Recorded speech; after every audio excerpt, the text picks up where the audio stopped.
Bicara melawan Corona bersama Klasi FM.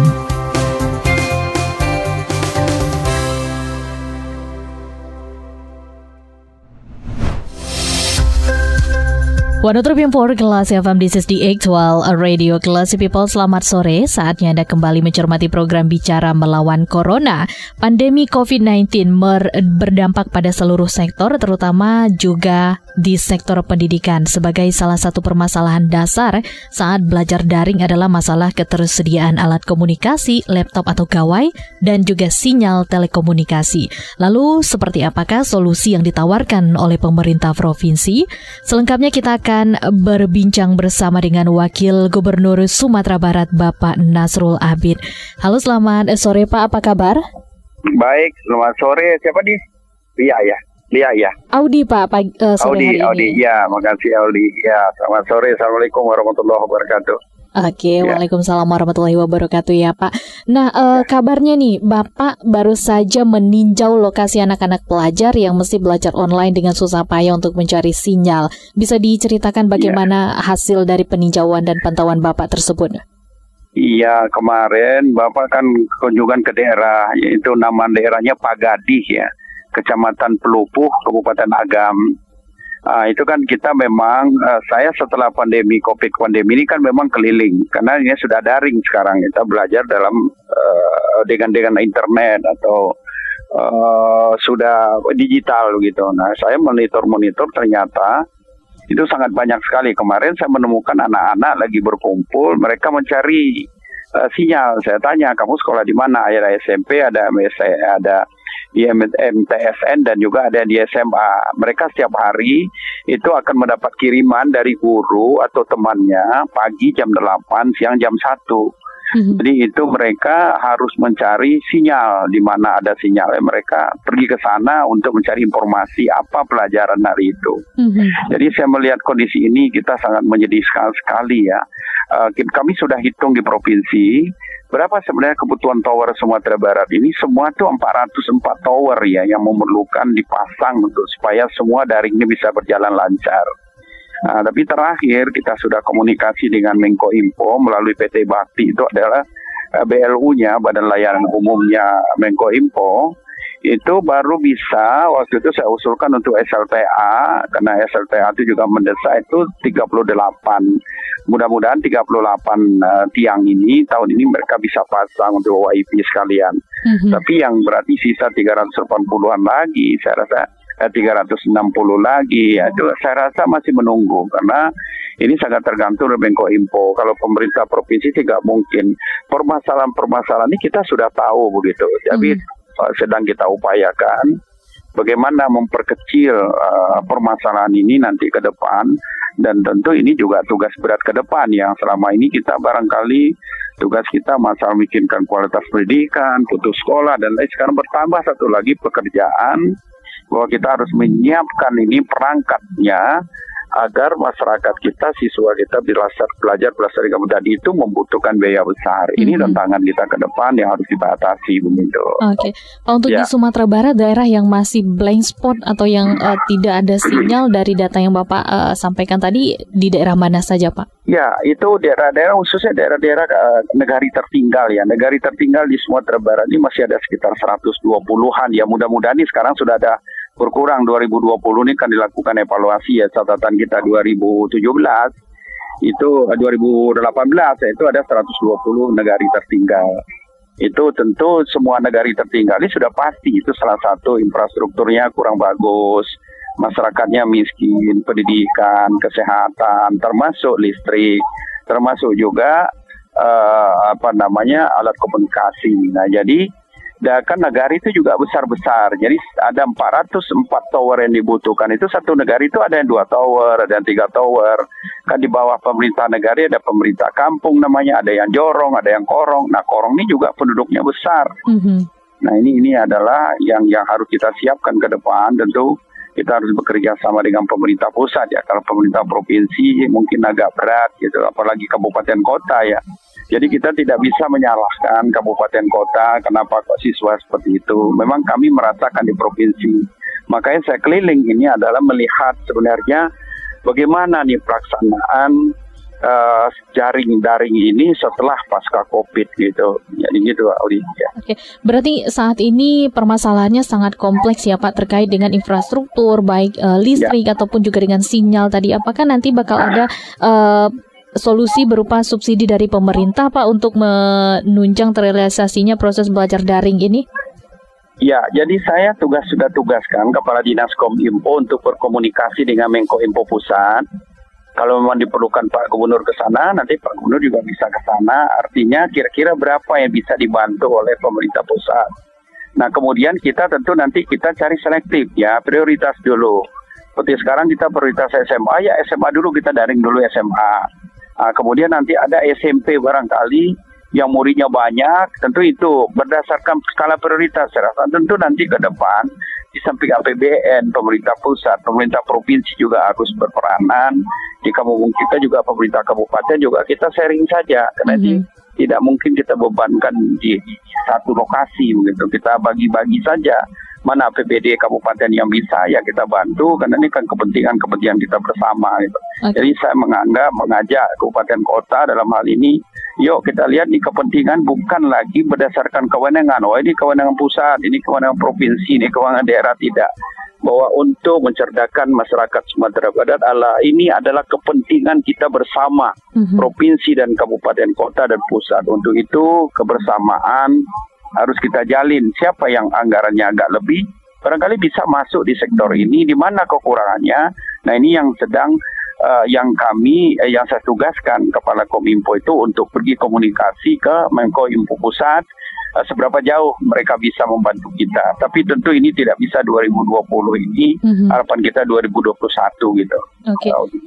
Berarti akan terjadi penurunan mutu pendidikan tentunya ya Pak ya di berbagai daerah karena kasus yang sangat kompleks dan fluktual ini. Bagaimana tanggapan Bapak terhadap hal ini Pak? Itu sepertinya akan terjadi penurunan ya, karena itu masih mendingan ada sinyal. Kalau seperti di Mentawai saya datang itu tidak ada sinyal sama sekali, berarti siswa kita tidak mendapatkan apa-apa. Karena dia tinggalnya kan jauh di Mentawai, itu kan jauh. Di hutan-hutan itu, mohon maaf, di perkampungannya kan di hutan. Mereka nanti pergi ke ibu kota kecamatan, pergi SLTA, pulang ke kampung. Nah, di kampungnya tidak ada sinyal sama sekali. Jadi ini memang akan mempengaruhi mutu pendidikan, dan ini harus kita prioritaskan ini. Karena kita kan ingin sumber daya manusia Sumatera Barat ini berkualitas dan juga ada peningkatan. Dan tentu wajib belajar lama rata-rata pendidikan kita juga harus meningkat. Dan sekarang rata-rata pendidikan kita Sumatera Barat baru 8,9 tahun. Berarti rata-rata penduduk Sumatera Barat belum tamat SMP. Kira-kira seperti itu ya. Walaupun banyak profesor, banyak S3. Kalau kita pukul rata semua itu baru 8,9 tahun. Lama rata-rata belajar kita kalau dihitung seluruh penduduk Sumatera Barat seperti itu. Jadi ini adalah tugas kita ke depan, bagaimana wajib belajar tidak lagi wajib belajar 9 tahun, tentu harus kita ciptakan nanti wajib belajar 12 tahun, artinya tamat SLTA, kira-kira seperti itu, Budi. Bapak, artinya selain dengan koordinasi yang tadi Bapak sampaikan bersama dengan Kominfo dan juga pemerintah pusat, apakah dari pemerintah Provinsi Sumatera Barat sendiri sudah menemukan solusi atau program nih Pak untuk menunjang proses belajar mengajar daring ini supaya tidak mengurangi mutu pendidikan nantinya Pak? Ya, tadi kita baru saja untuk menyusun anggaran tahun 2021.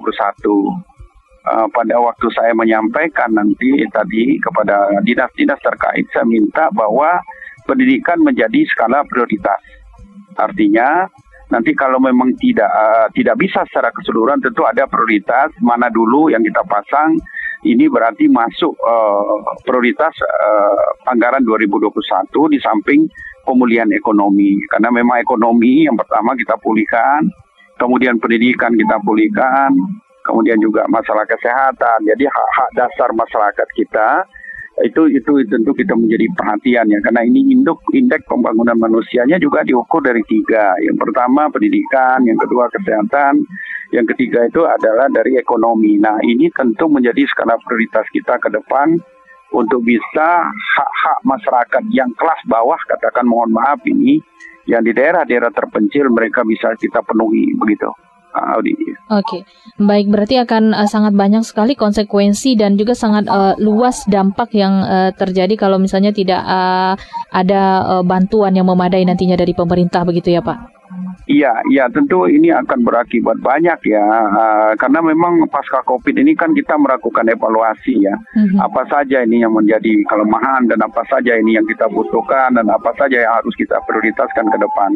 Tentu dalam hal ini saya mengajak dengan Pak Gubernur ya, mengajak semua kami ini pembantu-pembantu beliau ini bisa bekerja lebih efisien dan efektif ya untuk ke depan. Kita lakukan anggaran kita berapa ada tersedia, kita pakai skala prioritas karena terutama pasca COVID ya, masalah ekonomi, masalah pendidikan ini prioritas pertama, kedua dan juga masalah kesehatan yang ketiga. Gitu. Oke. Yang pasca COVID ya, artinya mohon maaf saya ulang lagi salah nanti saya. Malah kesehatan yang pertama, COVID ini kan juga masih belum selesai.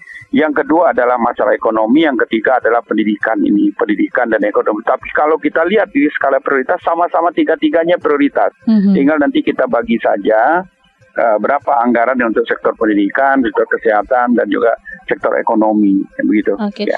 Artinya Pak, pihak yang bertanggung jawab ya, yang paling pertama pasang badan terkait dengan kesulitan sinyal ini sebenarnya siapa nih Pak? Yang tanggung jawab ya kita kan baru tahu sekarang, tanggung jawab bersama lah, pemerintah pusat, pemerintah provinsi atau pemerintah kabupaten kota. Kita juga tidak bisa membebankan selama ini kita mendapat tower ini bantuan dari APBN, bantuan dari Telkomsel. Mereka Telkomsel itu memasang di mana daerah-daerah.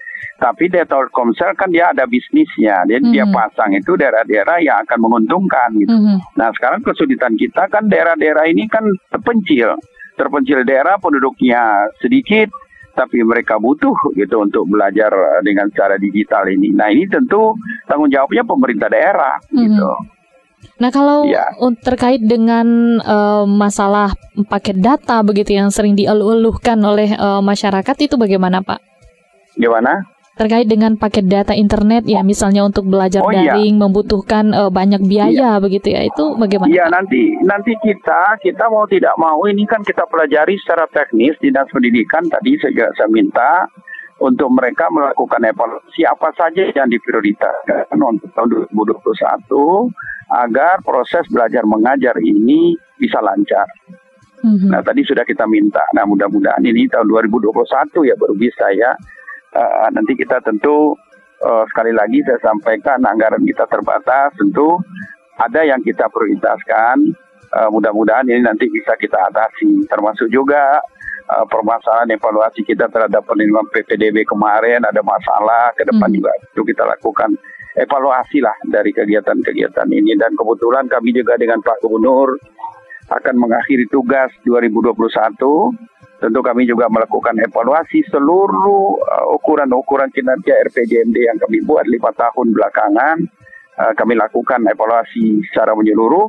Namun demikian bertambah sekarang evaluasi tentang daring ini, digital ini, karena ini adalah pasca COVID, kita harus belajar seperti itu gitu, dengan internet, ya dengan teknologi, ya dengan artinya kita harus tidak bisa lagi mundur. Dan sekarang kan pertemuan-pertemuan tatap muka kan sudah dikurangi. Kemarin kan sudah dimulai tatap muka, tapi ternyata daerah itu merah kembali, ditutup lagi gitu. Jadi ini berarti belum kondusif lah. Jadi kita harus bersama-sama. Saya tentu mengajak bukan hanya dibebankan di provinsi ya, kabupaten kota juga sudah harus kita bersama-sama berpikir. Jadi kita sharing nanti berapa kebutuhan di kabupaten kota, apakah provinsi bisa sharing, atau sebaliknya kabupaten kota bisa sharing provinsi untuk mengatasi hal seperti ini gitu. Oke, baik Pak. Artinya setelah adanya evaluasi akan banyak sekali PR yang akan diselesaikan oleh pemerintah selanjutnya. Betul sekali. Iya, betul sekali ya. Apalagi pemerintah ke depan ya, ini sangat berat ini ya. Apalagi ini akan ada peralihan kepemimpinan ya.